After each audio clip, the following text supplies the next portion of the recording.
বাচ্চারা, আরে স্যার স্কুলে মাস্ক লাগিয়ে কেন আসছেন? বাচ্চারা এই নাও, তাড়াতাড়ি এই মাস্কটা পরো। কিন্তু স্যার আমরা এগুলা কেন লাগাবো?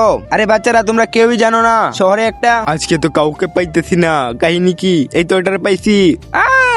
একটা বাবা ঘুরতেছে যে এই মাস্ক না পরে তার গলায় আক্রমণ করে।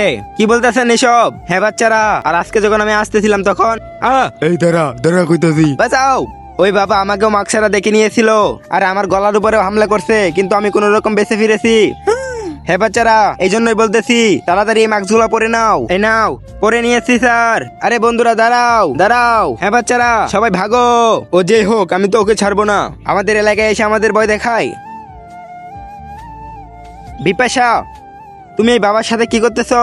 স্যার আমি যখন এই বাবাকে ধরতে গেছিলাম তখন বাবাই আমাকে উল্টো ধরে ফেলে। আরে ওই বাবা তো মাত্র এখানে ছিল, আবার কোথায় চলে গেল? তাহলে তুমি কিভাবে বাঁচলে? এটা জানতে হলে সবাইকে বলতে হবে লাইক সাবস্ক্রাইব করার জন্য, তাহলেই বলবো। আচ্ছা ঠিক আছে বলতেছি। বন্ধুরা আপনারা সবাই যদি জানতে চান যে বিপাশা কিভাবে বেঁচে ফিরেছে, তাহলে লাইক সাবস্ক্রাইব করুন।